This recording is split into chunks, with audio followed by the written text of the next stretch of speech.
Hello students.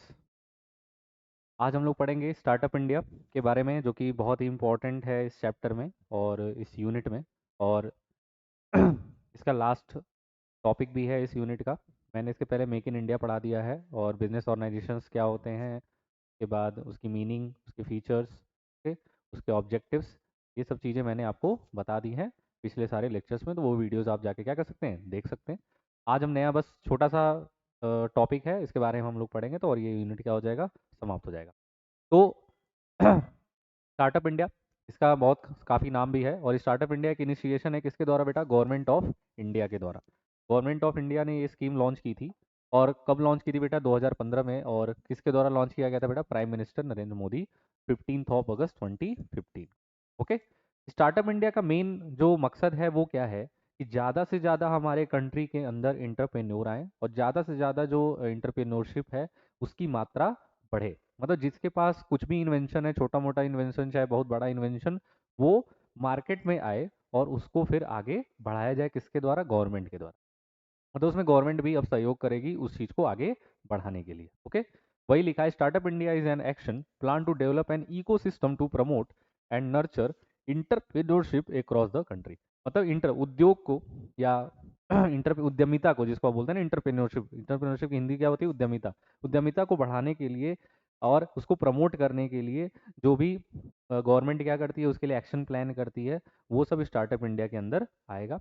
Government is offering various banking financial scheme to promote startup. Government ने इसके लिए बहुत सारे बैंकिंग स्कीम्स को प्रमोट किया है स्टार्टअप्स के लिए। मतलब फाइनेंशियल सर्विस भी देंगी, लोन फैसिलिटीज़ भी देंगी, जिससे आसानी से अगर आपके पास छोटा मोटा स्टार्टअप करने के लिए कुछ भी आपके अंदर वो कैपेबिलिटी है तो आप क्या कर सकते हैं, ओपन कर सकते हो। क्योंकि इंडिया में पैसे की बहुत कमी, फाइनेंशियल सर्विस की वजह से, फाइनेंशियल की कमी की वजह से लोग क्या हो जाते हैं, स्टार्टअप की तरफ नहीं जा पाते हैं, फिर गवर्नमेंट की तरफ भागते हैं। लेकिन अगर उनको फाइनेंशियली सपोर्ट मिल जाएगा गवर्नमेंट के द्वारा तो वो लोग अपने आप को क्या कर देंगे, आगे बढ़ा देंगे। इसीलिए गवर्नमेंट ने इस चीज़ को आगे बढ़ाया, क्योंकि उन्होंने भाई रोजगार बढ़ाने का ये भी एक साधन है कि जितने ज़्यादा स्टार्टअप्स खुलेंगे, जितने ज़्यादा इंटरप्रेन्योरशिप लोग बढ़ेंगे, जितने ज़्यादा इंटरप्रेन्योर नए नए बनेंगे, इंडस्ट्री खुलेगी, तो उससे क्या होता है, आपका प्रमोशन होता है, उससे इंटर एम्प्लॉयमेंट आपका बढ़ता है। ठीक। अच्छा, स्टार्टअप क्यों आया था ये भी ध्यान रखना है। और startup is a business enterprises in the form of private limited company, sole proprietor, partnership, limited liability partnership etcetera, registered in India. मतलब स्टार्टअप उन्हीं के लिए होगा जिसका रजिस्ट्रेशन इन सारे माध्यम से, चाहे वो कंपनी भी हो सकती है, सोल प्रोपराइटर इंडिविजुअल भी खोल सकते हैं, पार्टनरशिप के द्वारा भी खोला जा सकता है, एलएलपी भी हो सकता है। ठीक है, उसका रजिस्ट्रेशन कहाँ होना चाहिए बेटा, इंडिया में होना चाहिए। विच स्टार्टेड, अब देखो इसका मेन जो पॉइंट है वो यही है कि जो 5 साल से पहले, मतलब अभी 5 साल उसका पूरा नहीं हुआ हो और उसका एनुअल टर्नओवर मतलब सेल्स सेल्स जो है वो 25 करोड़ से कम होना चाहिए, वही स्टार्टअप में आए। ठीक है, समझ में आ रहा है कि अगर कोई बिजनेस या कोई स्टार्टअप 5 साल से कम अभी चला हो, अभी उसका 5 साल पूरा नहीं हुआ और उसका जो टर्नओवर है अगर 25 करोड़ से कम है, तभी उसको स्टार्टअप के दायरे में रखा जाएगा और उसका रजिस्ट्रेशन इंडिया में ही होना चाहिए, इंडिया से बाहर नहीं। ओके। उसके बाद इसके अंदर और भी एक चीज और भी लिखा है, to be eligible for startup the enterprises should not have form by splitting upon reconstruction and its turnover should not have exceeds 25 crores since its existence। ठीक है कि to be eligible for the startup the enterprises should not have formed by splitting upon reconstruction and its turnover should not have, वही लिखा है कि reconstruction का भी अगर कोई बिजनेस होगा तो वो भी 25 करोड़ से ज़्यादा का उसका भी टर्नओवर नहीं होना चाहिए। बस इतना याद रखना है कि 5 साल से कम का बिजनेस हो और 25 करोड़ से कम का टर्नओवर हो, तभी वो स्टार्टअप के अंदर आएगा, चाहे वो कोई किसी भी तरीके का बिजनेस हो, रिकंस्ट्रक्शन कुछ भी। ठीक है, तो वो सारी चीज़ें इसके अंदर आएंगी। अच्छा, इसके अंदर कुछ स्कीम्स भी चलती हैं जिस स्कीम्स को पढ़ना बहुत जरूरी है। तो वही लिखा है, स्कीम्स अंडर स्टार्टअप इंडिया, कौन कौन से स्टेप्स फॉलो होते हैं इसके अंदर। देखो पहला है, कोई इंस्पेक्शन नहीं होता। क्या लिखा है बेटा, no inspection. Under this scheme no inspection would be carried out at startup for 3 years regarding labour laws etcetera as they need only self identification.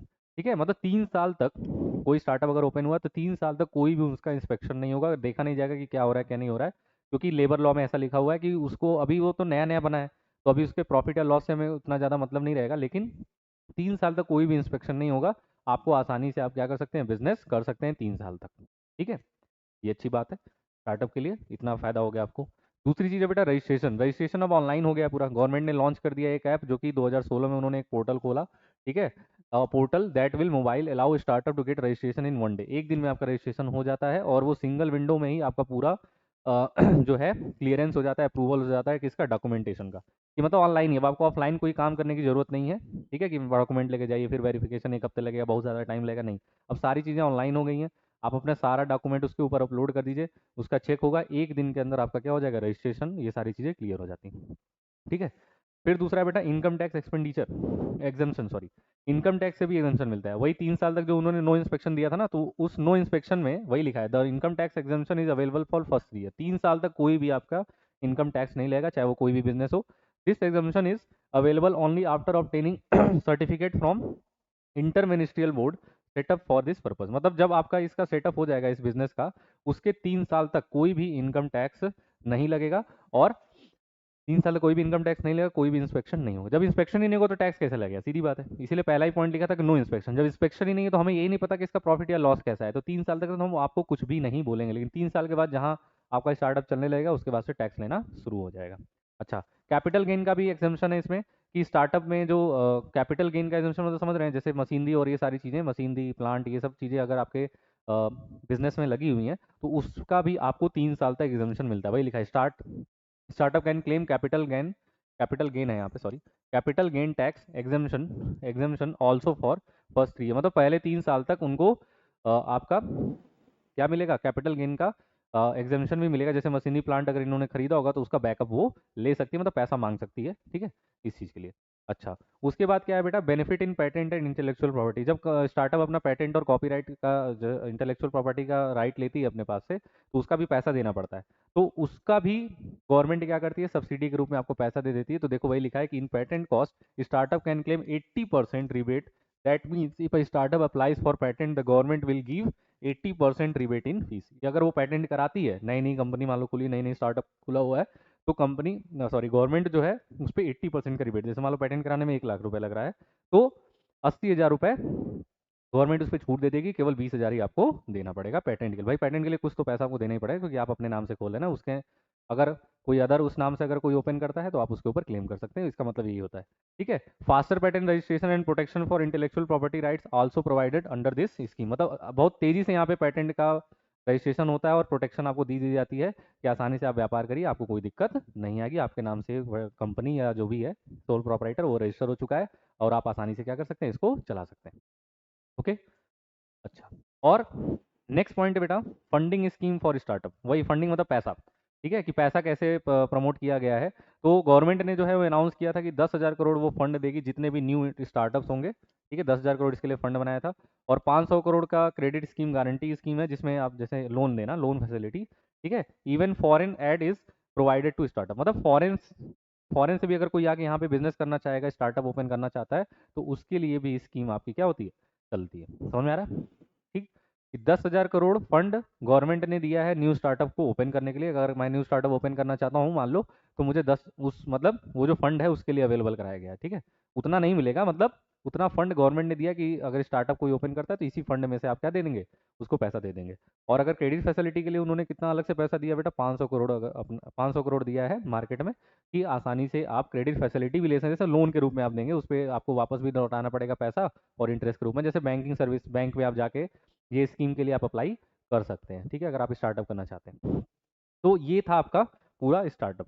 फिर से पढ़ लेते हैं, स्टार्टअप इंडिया कब स्टार्ट हुआ था बेटा आपका, स्टार्टअप इंडिया आपका स्टार्ट हुआ था 2015, ठीक है, 15 अगस्त 2015 को स्टार्ट हुआ था, मोदी ने स्टार्ट किया था, और इसका मेन एम क्या था बेटा, हमारे देश के अंदर इंटरप्रेन्योरशिप को आगे बढ़ाया जाए ज़्यादा से ज़्यादा, ठीक है, और वो चाहे वो बिजनेस किसी भी तरीके का हो सकता है, लिमिटेड लाइबिलिटी पार्टनरशिप कंपनी भी हो सकती है, सोल प्रोप्राइटर भी हो सकता है, ठीक है, पार्टनरशिप भी हो सकता है, कोई भी कंपनी, बस रजिस्ट्रेशन उसका इंडिया में होना चाहिए, और वो कंपनी या वो बिजनेस जो है 5 साल से कम का होना चाहिए, और उसका टर्नओवर भी क्या होना चाहिए, 25 करोड़ से कम का होना चाहिए, वो रिकंस्ट्रक्शन हो चाहे कोई भी बिजनेस हो, उसका जो टर्नओवर है वो 25 करोड़ से कम होना चाहिए, ठीक है। इसमें कई सारी स्कीम्स भी आई, ठीक है, स्कीम के अंदर क्या क्या स्टेप्स है बेटा, पहला स्कीम तो कोई भी नो इंस्पेक्शन रहेगा, मतलब पहले 3 साल तक उस स्टार्टअप इंडिया का, उस स्टार्टअप का कोई भी चेकअप नहीं होगा, ठीक है, चेकअप नहीं होगा, चेकअप होने के बाद उस पर रजिस्ट्रेशन उसका बहुत आसानी से होगा, अब ऑनलाइन पोर्टल खोल दिया गया अप्रैल 2016 को, जिसपे आप आसानी से जाके अपना डॉक्यूमेंट क्या कर सकते हैं, वेरीफाई करा सकते हैं और क्लियर कर सकते हैं अपने सारे डॉक्यूमेंट्स,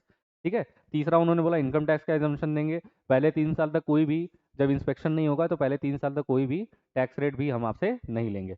कैपिटल गेन का भी एक्सटेंशन मिलेगा। अगर आप प्लांट एंड मशीनरी का यूज़ करते हैं तो पहले 3 साल तक इस पर कोई भी टैक्स नहीं लगेगा। अच्छा, उसके बाद पेटेंट और इंटेलेक्चुअल प्रॉपर्टी, अगर आप अपने नाम से अगर स्टार्टअप का पेटेंट कराते हैं तो उस पर जो गवर्नमेंट जो है 80% तक आपको क्या देती है, छूट देती है, और जल्दी से जल्दी पेटेंट आपका कराती है और आपको प्रोटेक्शन देने का प्रयास करती है। और उसके बाद क्या था बेटा, फंडिंग स्कीम्स। फंडिंग स्कीम में क्या था कि 10,000 करोड़ तक इन्होंने फंड दिया है न्यू इंटरप्रेन्योर्स को ओपन करने के लिए, न्यू इंटरप्रेन्योरशिप को आगे आगे बढ़ाने के लिए, और 500 करोड़ की क्रेडिट फैसिलिटी भी प्रोवाइड की है पूरे फंड के रूप में। उसी में से आपको पैसा प्रोवाइड कराया जाएगा, ठीक है, जब तक आपका स्टार्टअप खुलता रहेगा।